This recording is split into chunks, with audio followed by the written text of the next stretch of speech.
Hello, welcome to 7 Star Tarot. It's Thursday the 26th of December. Happy Boxing Day. Today was the day when traditionally presents were put in their boxes. I don't know what Boxing Day was actually. I don't know what I'm talking about.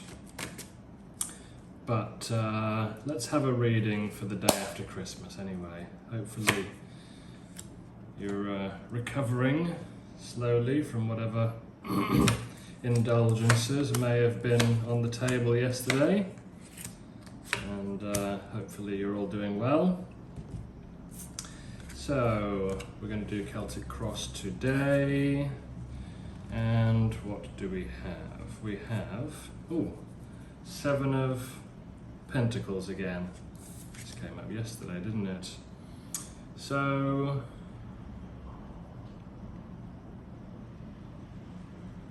it's very much a time, despite it being the holidays, well, maybe not so much about working itself, but this is about reviewing the work that's been done. I guess reviewing the work that's been done over the year, which is always a good idea, isn't it? So this is a farmer. He's looking at what he's grown over the year, the crops that have come from the seeds that he sowed. Yeah, the seeds that he sowed. And just taking stock, really. There is a sense of appreciation in the card. Maybe you're looking back over the year, hopefully in a positive light, and considering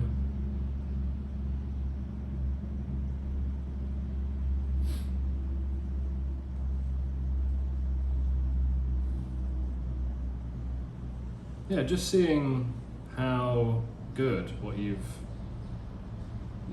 accomplishments are, that you truly have accomplished quite a bit.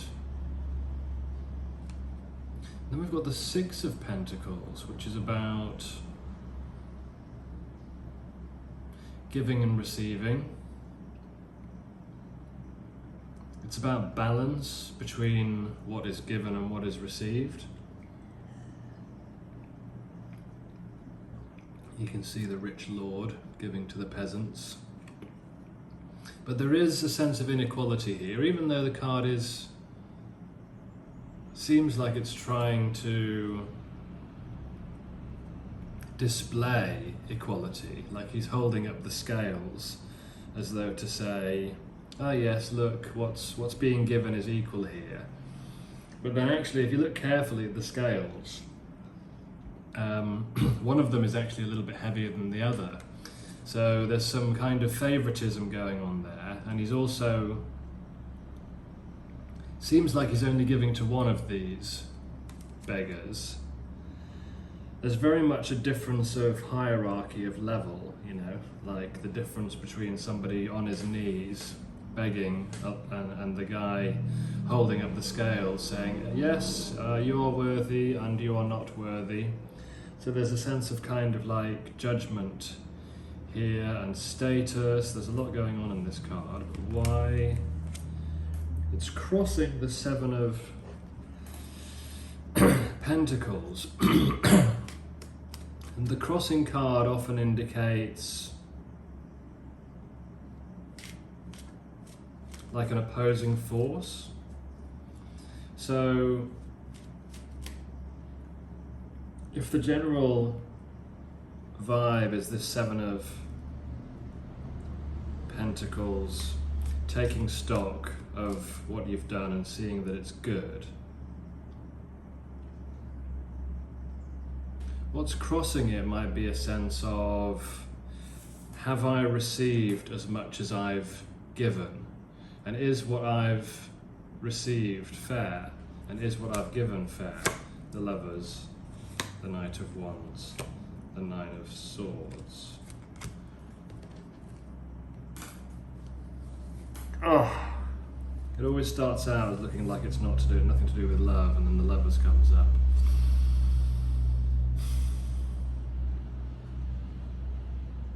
So the balancing scales in the Six of Pentacles are mirrored by the balance of the two people, the man and the woman. But the Knight of Wands is here, which isn't about balance at all. In fact, the Knight of Wands is quite unbalanced, because he's very rapidly making his way towards something that he wants. And then he seems like he's driving straight into this Nine of Swords. There may be a sense of wanting to go after something, which only leads to anxiety and stress. Maybe there's a love prospect that you have or are interested in, but whatever action you take, it's not connecting. You're just left alone in bed, stressed out about the whole thing. So maybe we're kind of saying that while there have been some good progressions in the realm of the material, that in terms of relationships and love, you may not have felt like you were receiving enough. And more on this interesting, weird little combo here. Yeah, and I'm only just looking at the other cards in the spread as well. There's some quite interesting cards. The Emperor.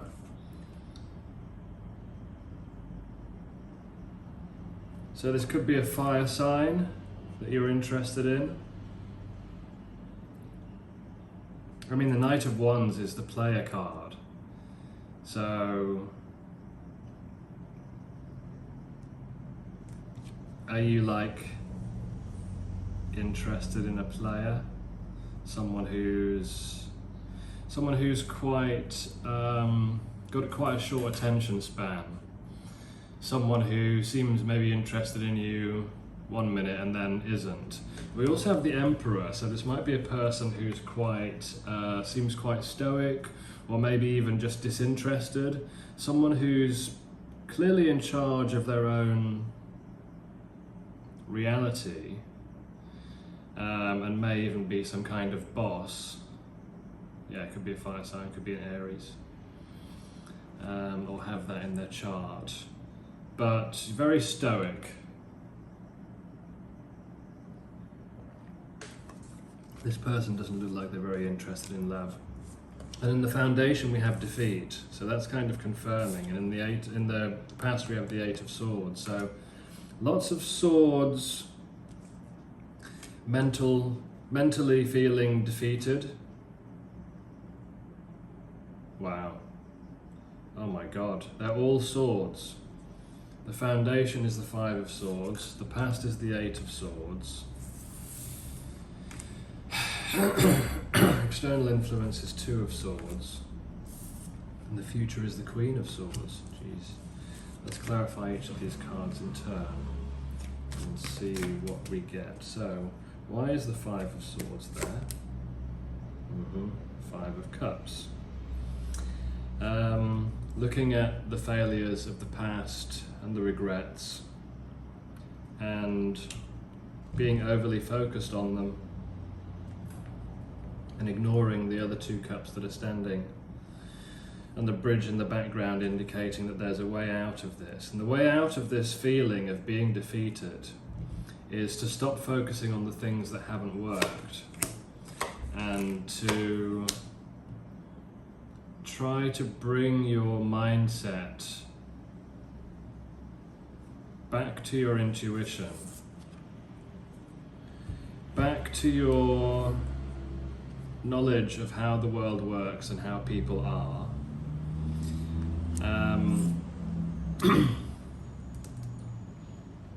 Acknowledging that things aren't perfect, that maybe your situation isn't perfect right now, that things could always be better, But there's also no point in dwelling on the past. You can use it to inform your current decision making. But to be in this kind of sorrowful and regretful state is very draining of our energy. In the past, you may have felt like there wasn't anywhere to go, there wasn't anything you could do that would work, but mainly because there was a sense of being trapped in your mind and having, like maybe when you tried to approach this person, for example, you kind of wrapped yourself up in knots and weren't able to get a word out or couldn't see any way through your existing struggle. But the Wheel of Fortune is always changing everything. So if you're in a state where you feel trapped in the mind, sometimes all you have to do is wait. Sit in that state of knowing that there are two different ways that things could be. There's the way things are right now, and there's the way that you'd like them to be. Or maybe there's just a sense of that you could take two different perspectives on something. The Two of Swords is a very balanced card. Unlike the Eight, the character in the card isn't in any kind of distress, whereas clearly the woman with the swords around her, kind of in a barren landscape, seems to be in some kind of distress. The Two of Swords is saying that you can maintain your composure in this situation. The way to maintain your composure is to exert strength and to be gentle with yourself, acknowledging that the situation is quite challenging. The Queen of Swords in the future is saying that you may need to detach from this situation. You may need to even cut off communication with particular people. What else?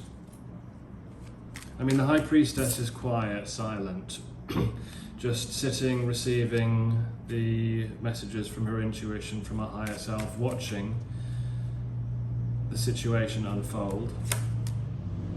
Yeah. And then we have the Empress again, this High Priestess and Empress pairing, which has kept on coming up. This acknowledgement of feminine power, which on the one hand is silent, and on the one hand appears passive, but is actually active, just not in an overt way. So the Empress is sitting and she is contributing to the abundance around her, but more so in terms of how she is,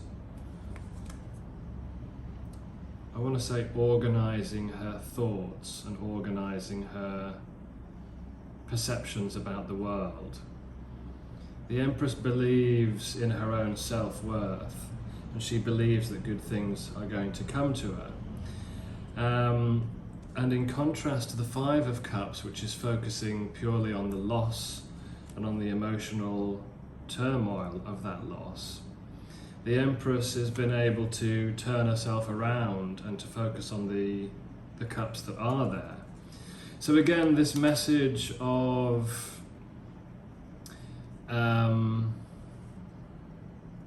like this kind of Abraham Hicks idea of law of attraction, where the suggestion is to change your focus from the things in your life where you feel you're lacking to the areas of your life that already are abundant.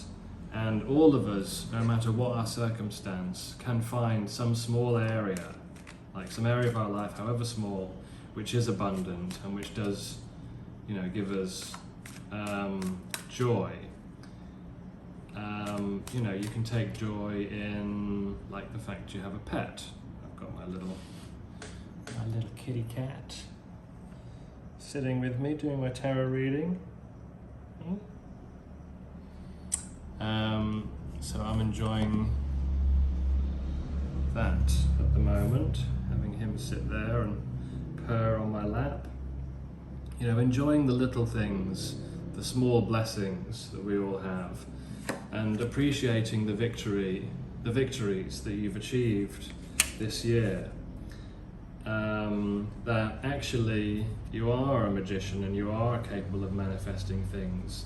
And just looking around at the world that you've already created, because we all do manifest our reality, seeing that it's good and seeing all of the blessings that you've created for yourself, and that the universe has worked with you in creating,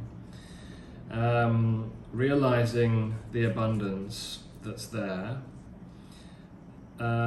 acknowledging that, yeah, in some areas you may feel a little bit defeated, but recognizing that all things change in time. And I do want just to get some more about the Lovers, actually, because we didn't really get to the bottom of that just before we finish. Why is the Lovers there? And what does it mean? The Moon, the Page of Cups, the Ace of Pentacles, the Two of Wands. Okay. So, the Moon says that whatever this situation is with this person, whoever it is in the Lovers card, a past lover or someone who you were interested in, there is a journey to go on, a journey in your mind through the depths of your unconscious, feelings arising, emotions to deal with. You know, there's stuff in your being from the past that needs to be dealt with. And it needs to be dealt with so that you can, when you do present your cup and bring your emotions to someone and bring your emotionality to a situation and decide that you want to engage with somebody emotionally, whether it be asking them out or, you know, meeting up with them, you know, giving some kind of offer, you want to make sure that there is actually something of value that you're bringing to the table. So I'm not quite sure if a fish in a cup is of value. It's probably dependent on the person you're offering it to. Some people would be, I mean, it is pretty impressive to get a fish into a cup, admittedly. So some people would be quite impressed with that. But some people would also be like, wow, a fish in a cup, that's so lame. Why are you even giving me this cup, you know? But regardless of how it's perceived, the energy of the Page of Cups is enthusiastic, authentic with their emotions, and they are like, there's an innocence to them. And to get to that state of innocence, you do have to come up out of the quagmire of the unconscious and out of those difficult, troubling memories and emotions, and move beyond the Five of Cups energy of regret and disappointment and start to become more like the Emperor. Start to manage your own emotional state with gentleness towards yourself.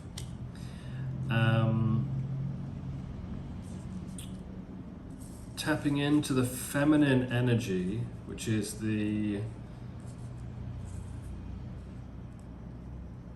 I keep wanting to say passive, but it really isn't passive. Passive isn't a very good word in this context. It's like silent power, you know, the silent power of the feminine, the attractive power of the feminine, you know? Like, think about how the moon has, the effect the moon has on the earth, but it's not actively doing anything. It's just following the rules, the laws of its existence, and it changes the tides, and it dictates the you know, the feminine cycles of the body, and it does so many things without trying, you know, without expending any energy. And then coming out of the moon, embracing the Page of Cups, coming out of the energy, you know, the sort of darker energy of the unconscious, the difficulties, the difficult path that you've had to travel. We then have the Two of Wands, which is, and the Ace of Pentacles, which is very much showing us that focusing on the focusing on your work, your business, your investments. It's like a guidance to move away from the emotionality that we've seen already in the cups, and away from the intellectual analysis and like the self-defeating process that can create, and to become more embodied in your ability and your desires to manifest. What do you want to manifest for the next year? What do you want to feel victorious in, and what do you want to be celebrated for? Which parts of your world at the moment are not enough, and which parts would you like to grow? And what is it that you want to create? What's your one big thing, your one big vision, mission, accomplishment that you want to create this year? So I'd challenge you to, after you finish listening to this, to just think, what is that one thing that I would like to create this year? And maybe write it down and meditate on it. Yeah, and then start to work the plan with the Knight of Pentacles. Develop a plan and work it step by step. Hope that was useful and interesting, and see you next time.